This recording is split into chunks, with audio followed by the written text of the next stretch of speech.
안녕하세요. 토요 세미나 대천대장 제1회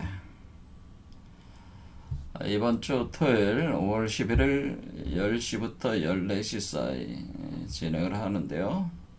오전 10시에서 11시 30분까지는 야산 이달 선생님의 5회 중점 개병론, 오후 12시 30분에서 14시 사이는 성철 스님의 열반송 같이 공부하겠습니다. 장소는 성남시 분당구 대장동 숲속의 공울빛 아카데미에서 진행하겠습니다. 참가비는 일반인들은 3만원이고 멤버십 회원들은 2만원입니다. 점심은 오전 오후로 나눠서 하니까 드셔야 되는데 요 참가비 안에 포함이 되어 있으니까 그냥 오시면 되겠습니다. 미리 사전 신청을 하셔야 되기 때문에 그 신청 및 문의하실 곳은 010-8429-1249로 연락하셔가지고 미리 신청하시기 바랍니다. 먼저 영상에서 말씀드렸듯이 제가 이 내용들을 일방적으로 강의하는 식으로 하는 것보다는 서로 질의응답하는 식으로 해보고자 하는 의도가 있기 때문에 강의를 하기 전에 일반 그 영상으로 이 세미나 전에 그 내용을 공개를 해서 미리 좀 보고 오실 수 있게 하려고 합니다. 오늘 이제 그 내용을 좀 말씀드리려고 합니다. 야산 이달 선생님의 그 5회 중천 개벽론은 전체적인 큰 제목은 개벽의 비밀로 해서 하는데 제가 궁을 환역이라고 해서 역학체계로 이런 개벽의 이치를 설명을 하려고 하는데요. 그 중에 이제 첫 번째로 야산이달 선생님의 5회 중천 개벽론을 선정을 한 것이고요. 제가 왜 야산 선생님의 그 5회 중천 개벽론을 제창한 그 홍역학을 먼저 하냐면은,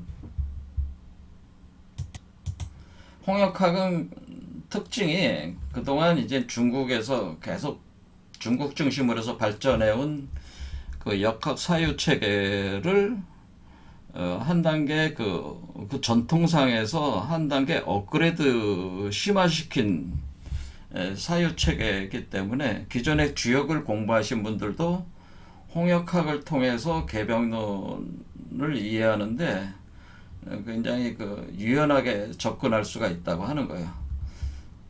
우리 한국에서 이제 또 위대한 그 역학자 중에 한 분이 김일부 선생 같은 경우는 정역을 제창을 하신 분인데, 이 정역은 굉장히 독창적이기 때문에 기존의 주역을 공부한 게 아무 소용이 없어요. 새로운 차원이기 때문에. 그러니까 연속성이 단절돼 있다 이거. 그래서 처음 이렇게 나름대로 역학을 그동안 해오셨던 분들도 역학적 공부했던 그 선상에서 이해하려면은 그 홍역학을 토대로 해서 접근을 먼저 시도를 하고, 그리고 여기에 좀 익숙해지면은 김일부 선생님의 정역을 통해서 이렇게 또 해나가는 것이 순서상으로 좋은 것 같아가지고 홍역학부터 하게 된 겁니다. 야산이달 선생님이 홍역학을 창시를 하셔가지고 공표를 하신 것이, 그러니까 홍역 자신이 하는 역을 홍역학이라고 이름을 붙여서 세상에 제안을 한 거는 이분이 58살에 이분이 제창을 하신 거예요. 그러니까 이때가 1946년에 해당됩니다. 그러니까 해방 이후 바로 진행이 된 거죠. 일단 홍역학을 세상에 공표를 하시면서 부문이라는 걸 짓게 된다. 홍역학 부문이라는 거를 지어가지고 이 홍역학이 무엇인가에 대한 대체적인 대강을 거기다가 설명을 해 놓으셨어요. 그래서 그 홍역학 부문이 내용이 좀 많기 때문에 그러니까 1시간 반 사이에 다 보기 어렵고 그러기 때문에 그 앞부분만 발췌를 해가지고 이 부분을 이제 집중적으로 보려고 합니다. 홍역학 부문을 같이 공부를 하면서 야산 5회 중천 개병론을 같이 토론을 해보는 겁니다. 홍역학 부문 내용 안에 거기 있습니다. 5회 중천 개병론을 암시하는 내용들이 다 있기 때문에 요거를 기초로 해서 하려고 합니다. 자, 그러면 홍역학 부문을 한번 읽어보겠습니다. 본호 천지자는 친상친하하고 제호 수화자는 취조 취습이라 중어 선우하여 정기종시하니 시지용 시지의유 시위대라 동서혼해하고 남북이 상분이라 관천지어 비태지교하여 이추 구복지리하고 찰인사 어함양지압하여 이정손액지용이라. 네.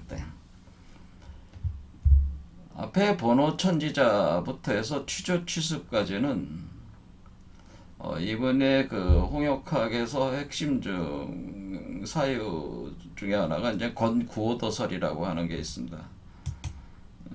그것은 우리가 그 주역에서 제일 중요한 괴가 중천괴고 중천괴에서 제일 중요한 효가 구호효에 해당됩니다. 그래서 이 구호효를 보면은 비룡제천 이견대인 상왈 비룡제천 대인조야 이렇게 돼 있거든요. 그래서 우리가 후천개벽, 그러니까 우리가 이 개벽으로 인해서 이제 출현하는 그 존재를 기독교에서는 그리스도다, 불교에서는 열애다, 이런 식으로 표현할 수 있다면은 여기 그 역학에서는 이견대인이라고 하는 겁니다. 이견대인이 바로 그리스도와 같은 그런 개념이 기독교로 보면은, 불교로 보면은 우리가 열애라고, 열애장에 있는 그 열애다 또는 미륵불이다 이렇게 볼 수도 있는 건데요. 아무튼 요 이견대인이 그런 존재라는 거죠. 그래서 이 이견대인이 어떤 존재인가에 대해서 설명을 여기 또 한 내용이 나오고, 여기에 처음 선천후천이라는 개념이 등장을 합니다. 바로 구오 문헌전에 등장을 하는데, 요 지금 봤던 문장도 마찬가지로 번호 천자 친상, 번호 지자 친하, 수료습 화치조, 요 내용이 요 앞에 있는 동성문 내용이 요 내용이라는 거죠. 그래서 요 내용을 볼 때 우리가 건구오도설과 이견대인에 대한 개념을 같이 살펴볼 겁니다. 그 다음에 중어선화여 정기종시하니 해서 남북이 상분이다. 이게 우리가 오해 중천개벽은 선천과 후천 사이에, 그러니까 선천이 후천으로 넘어갈 때 중천개벽 과정이 있다고 하는 것이 야산이다섭의 주장이시고, 그러니까 선천, 중천, 후천, 그래서 중천에 있어서 개벽, 그래서 그 중천 개벽을 통해서 정기종시한다. 그러니까 이전의 시대가 끝나고 새로운 시대가 열린다, 시작한다, 그런 얘기예요. 근데 요거는 우리가 그 하도 낙서의 개념하고도 또 연결이 됩니다. 하도 낙서, 그래서 이런 부분 볼 거고요. 그 다음에 이런 과정 전체를 우리가 주역 전체 괴에서 특히 8개 괴를 뽑아가지고 이치를 설명을 밑에 하시는데, 관천지어 비태지교하여 이추 구복지리하고, 그러니까 비태 구복 찰인사 함양지암 함항 이정, 손익, 지용이라 손익 이렇게 해서 8개 궤를 통해 가지고 우리가 이 개벽이 일어나는 이 메커니즘, 그래서 우리 몸 안에서 이견대인이 어떻게 포태돼서 출현을 하는가에 대한 거를 이 8개의 궤를 가지고 이제 설명을 할 수가 있습니다. 그래서 요게 요 내용, 홍역한 부분 내용을 가지고 같이 공부를 할 것이니까, 되도록이면은 여러분들이 공부를 하실 분은 요 건구호, 효사, 그리고 상전, 그러니까 소상전이죠. 그리고 이 문헌전 요 내용을 한번 보시고, 그리고 여기 나오는 8개 궤를 한번 보시고, 여기 등장하는 8개 궤 보시고, 하도 낙설 한번 생각을 해 보시고, 더하여서 우리가 여기서는 그 선천복귀 팔개와 후천문항 팔개가 서로 변하는 원리가 또 여기 건구 문헌전 내용 안에, 건구도설 안에 담겨져 있기 때문에 이렇게 뭐 한번 이렇게 그냥 보시고 오시는 게 좋을 것 같아요. 지금 화면에 나가고 있으니까 이렇게 그냥 이렇게 보시면 돼요. 아, 이거구나. 뭐 이런 식으로요. 하도 낙서 이런 거를 이런 식으로 보시면 된다 이거죠. 그 다음에 이제는 제가 앞으로 이제는, 그러니까 지금 제가 앞으로 꾸준하게 이렇게 공부할 거는 뭐냐면 결국은 궁을환역이거든요. 그리고 궁을환역이라고 하는 거, 그러니까 환할 때 환홍을 뜻하는 환이죠. 그래서 이 궁을환역을 통해서 우리 한미적 사상의 핵심이 바로 개벽 사상이에요. 그래서 개벽의 비밀을 풀고자 하는 겁니다. 저도 역시 마찬가지로 이분들 우리 선조들과 마찬가지로 개벽의 비밀을 풀어서 그걸 그냥 막 풀 수는 없고, 우리가 선조들이 이미 공부해 놓은 것을 기초로 해가지고 그것을 통합하고 융합을 해가지고 제대로 그 파악을 해가지고 공부를 하면 좋으니까, 그걸 이름을 이제 궁을환역으로 제가 지어가지고 같이 공부를 하는 거다, 그런 얘기예요. 그래서 이건 역학적 접근을 통해서 개벽 현상을 분석하고 파악하는 공부다, 이렇게 생각하시면 되고, 그 다음에 이제는 불교 사유에서 우리가 이제는 우리 한국에서 이제 선종 계열이 그러니까 중심이 되어 있죠. 그리고 뭐 조계종을 비슷한 그런 종파가 거의 선종 계열인데, 그러면 이분들이 우리가 달마대사로부터 시작을 해서 이렇게 조사들이 내려오면서 이런 막 갈라지면서 그 사이에 한마디로 우주 자연의 일진 법계의 변화와 그 가운데서 각 사람의 몸에 있는 불성이 발현이 돼서 어떻게 열애가 되는가에 대한 이치를 선사들이 자신들의 제자들이나 이런 부딪히면서 선어록을 통해서 전수한 내용들이 있습니다. 그래서 선어록을 가지고 그러니까 그걸 이제 나중에 이제 공안이 되는데 약 1700개 공안이 있다고 합니다. 근데 그거 다 볼 건 아니고 저한테 별로 필요는 없고, 우리 입장에서는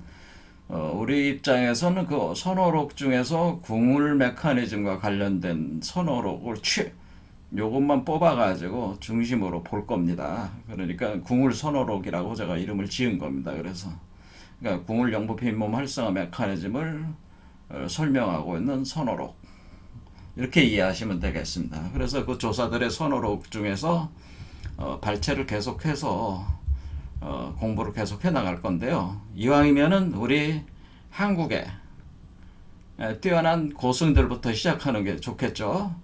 뭐 저는 개인적으로 뭐 중국 사람들 그 사람들의 그 스타일과 논리가 있는데 사실 우리하고는 잘 어울리지 않는 부분들이 있어요. 그래서 우리가 좀 더 편하게 이 선종의 이치를 이해하려면 우리 한국의 고승들이 오히려 우리한테는 익숙할 수가 있다고 이렇게 보거든요. 그래서 일단은 성철 스님의 어록이 그러니까 굉장히 그 볼만한 것들이 많이 있습니다. 성철 스님이. 그리고 그외 성철 스님 말고도 몇 분 제가 주목해 보는 분이 있는데 그분들이 그 남긴 어록들이 있는데 그거를 좀 발췌해서 보고요. 그러면서 서서히 이제는 뭐 중국의 이제는 뭐 벼감록이라든가 뭐 무문관, 뭐 종용록, 뭐 명추해요, 뭐 자료가 많이 있습니다. 그다음에 우리 서산대사 쓴 뭐 성가기감이라든가 좀 많이 있는데 그 중에서 궁울선호록의 취지에 맞는 것들을 뽑아서 여러분들하고 같이 보면은 그 이치를 여러분들이 그 명쾌하게 이해를 할 수 있는 것들이 많이 있어요. 그래서 요번 주에는 성철 스님의 열반송을 볼 겁니다. 그래서 읽어보겠습니다. 생평기강 남녀군 미천죄옥 가수미 화려마비 한만단 일륜토음 괴벽산. 그래서 요거를 제가 번역을 이렇게 했는데요. 한평생 남녀의 무리를 속여서 미치광이들로 만들었다. 그 죄업이 수미산을 지나 아미타 극락정토에 미치고 활활 타는 불구덩이 아비지옥에 하는 망갈래로 뻗어나갔다. 한 수레바퀴가 불꽃을 내뿜으며 푸른 산에 걸린다. 이렇게 이제는 저는 이렇게 해서 이렇게 다르게 해석하시는 분들이 있는데 이거는 제가 한 해석인데 이 열반송 성철 스님의 열반송이 이게 도대체 무슨 의미냐에 대해서 같이 생각해보는 시간을 가지려고 하는 거예요. 여기에도 그 열반의 이치, 그러니까 열반송이니까 열반의 이치가 여기에 감춰져 있거든요. 그래서 이번 주에는 이 열반송을 같이 공부하도록 하겠습니다. 그래서 앞으로 계속 이제 공부할 내용은 이제 괴벽의 비밀보다는 궁울환역이 원래 제목인데 여러분들이 궁울환역이라고 그러면 잘 모르시니까 괴벽의 비밀로 쉬운 이름으로 바꿔놓은 것 뿐입니다. 근데 원래는 궁울환역을 통한 그래서 괴벽을 이치를 파악하는 거고 본지풍광은 이거 본래 면목과 같은 개념입니다. 그 중국과 한국 등의 여러 선어록 내용을 발췌를 해서 궁울 메커니즘을 그 불교적으로 선종 차원에서 분석을 해서 그 같이 공부를 해볼 수 있는 본제품과 이렇게 크게 두 개로 오전 오후로 나눠서 계속 계속 해볼 생각입니다. 본제품강이 한 여기서 어록으로 해나마 50어록 정도는 할 수 있지 않을까 봅니다. 50개 정도. 그리고 책으로 한 건 되고 뭐 그런 식으로 해볼 생각입니다. 자, 그러면은 이번 주 토요일 날 공부하시고 싶으신 분들, 그래서 여기서 제가 사람을 많이 저기 하는 것보다 한 10여 명 정도 해가지고, 그러니까 처음에는 많이 오지 않겠죠. 그런데 해서 같이 공부를 하면서, 좀 더 그러니까 이제 공부에 재능이 있으신 분들이 있어요. 이제 공부를 하다 보면은. 네, 그런 분들이 좀 더 깊이 공부를 해 나가면서 이 수준을 일반 사람들을 대상으로 하는 게 아니고 깊이 공부를 하고 싶어 하시는 분들 대상으로 하는 거기 때문에 그냥 가볍게 들어온다 그런 사람들보다는 정말 공부하는 게 재밌는 사람들 공부하는 걸 즐기는 사람들 이런 분들을 저는 환영합니다. 좋아하는 사람들 이런 사람들 그런 사람들이 와주시면 좋겠습니다. 자, 오늘 여기까지 하겠습니다. 감사합니다.